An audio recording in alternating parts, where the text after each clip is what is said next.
El río Mapocho corresponde al flujo de agua más importante de Santiago. Este nace del Cerro El Plomo. Ambos conforman los sitios naturales que han caracterizado y revestido de simbolismo a la cuenca de Santiago a lo largo de toda su historia.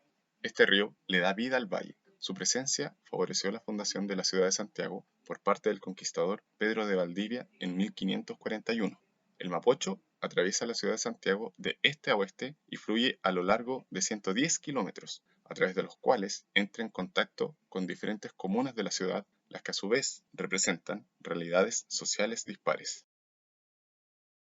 El Mapocho no solo es el principal cauce de agua de la capital, sino que a la vez está inserto en un contexto social histórico que envuelve su curso de significado. Desde que se fundó la ciudad de Santiago, el río ha jugado un rol divisorio entre la ciudad y la no ciudad, entre un grupo social y otro. Ya en tiempos de la colonia, hasta bien entrado el siglo XIX, el Mapocho constituía el límite entre la ciudad y la periferia. Más aún, esta frontera marcaba a quienes habitaban del lado sur como ciudadanos y a los que habitaban su lado norte o la chimba como la servidumbre, los rotos o malvivientes, los indios y los mestizos, aquellos que no pertenecían a la ciudad. Para la época, el estatus social se expresaba a través de la ocupación territorial, o sea, la Plaza de Armas de Santiago constituía el núcleo urbano en el que habitaba la élite, como el gobernador y otros representantes de la corona. En la medida en que la población se alejaba del centro de la ciudad, el estatus y la importancia en la configuración social disminuía. A pesar de esta jerarquía, lo concreto es que del lado sur del río se encontraba la ciudad, lugar de españoles y criollos, mientras que del lado norte habitaban estos grupos marginados de la sociedad. La población preexistente a la llegada de los españoles que habitaba el espacio en el que se funda la ciudad fue desplazada poco a poco a las afueras de esta, pero lo suficientemente cerca para resolver cualquier tipo de necesidades y lo suficientemente lejos para evitar cualquier tipo de integración. Ya en ese entonces, el Mapocho representaba una herida abierta para la ciudad que sangraba y sangra desigualdad y segregación. En el Santiago contemporáneo, las distinciones norte y sur respecto del río están mucho más difusas. La expansión urbana y el crecimiento periférico que ha experimentado la ciudad, como consecuencia de fenómenos migratorios campo-ciudad, que responden a un proceso de modernización que experimentó Chile paulatinamente durante la primera mitad del siglo XX y luego, vertiginosamente, a lo largo de la segunda mitad del mismo siglo, han modificado la configuración territorial en términos de ocupación versus estatus. La ribera del Mapocho ya no segrega. Tampoco es referencia limítrofe entre grupos sociales, más bien está integrada a la ciudad y a su nuevo ordenamiento territorial. Esto no implica que los problemas de desigualdad y segregación desaparecieran, sino todo lo contrario. Han adoptado nuevas formas para expresarse.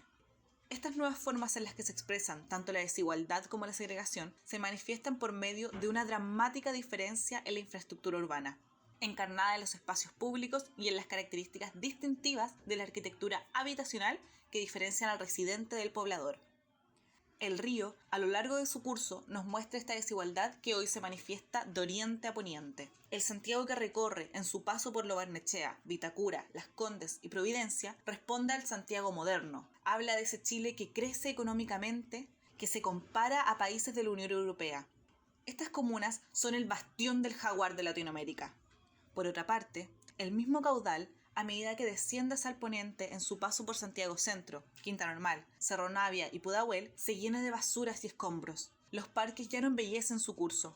Las casas improvisadas en su ribera gritan pobreza. Acá no llegó la modernización ni el crecimiento económico. La precariedad del paisaje pareciera ser el nuevo límite entre la élite y el perraje.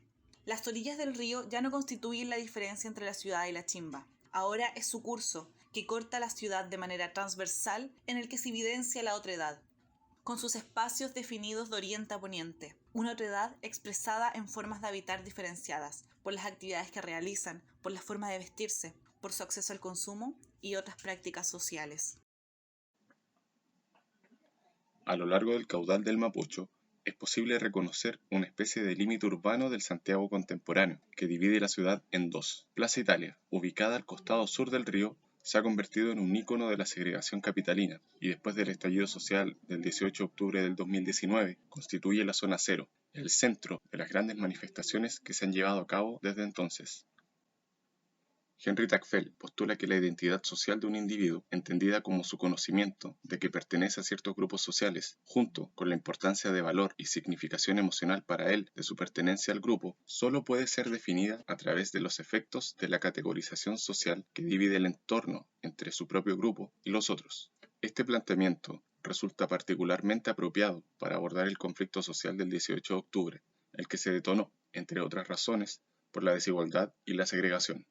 En palabras de Tacfel, encontramos un punto de referencia para explicar la disputa de los espacios públicos por parte de los manifestantes y autoridades. Por una parte, tenemos a un grupo de sujetos que no se sienten identificados con la simbología representativa que promueve la élite, por lo que necesita resignificarlas. Esta es la pugna por el espacio público. La Plaza Baquedano deja de llamarse así y es renombrada como Plaza de la Dignidad.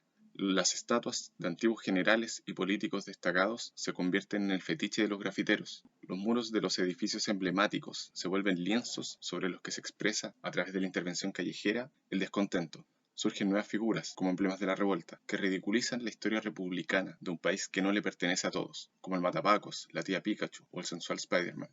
Emblemático es el caso del renombramiento del icónico Puente Pío IX por Puente de los Derechos Humanos Gustavo Gatica, en honor a los muertos y heridos de la revuelta.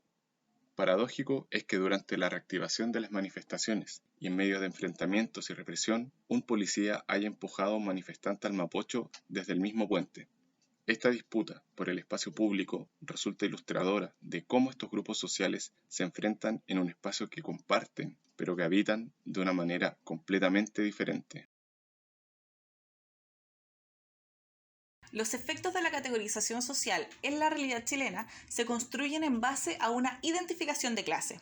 Los grupos de pertenencia han establecido una serie de estereotipos y prejuicios, como son el flaite o el cuico, que alimentan históricamente actitudes discriminatorias. En este sentido, el mapocho constituye un eje simbólico de la desigualdad en Santiago.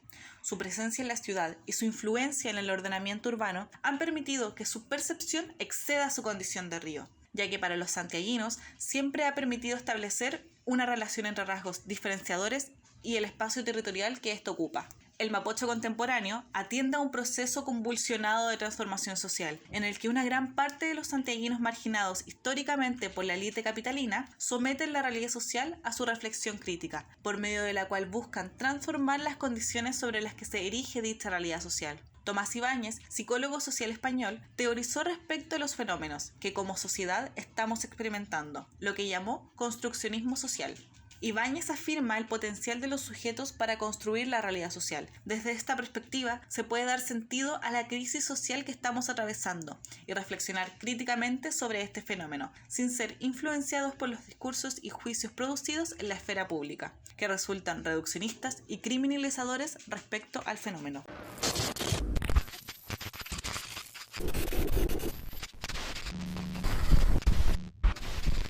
Sueñan las pulgas con comprarse un perro y sueñan los nadies con salir de pobres.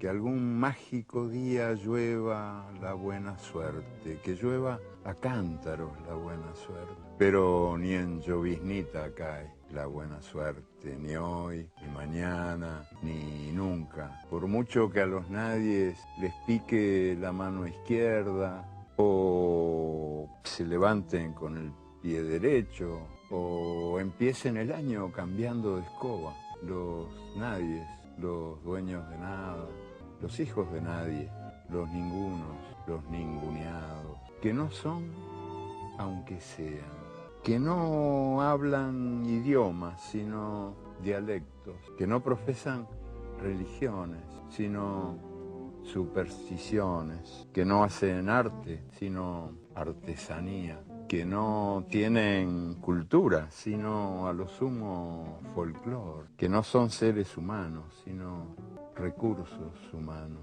que no tienen nombre, sino número, que no figuran en la historia universal, sino en la crónica roja de la prensa local, los nadies que cuestan menos que la bala que los mata.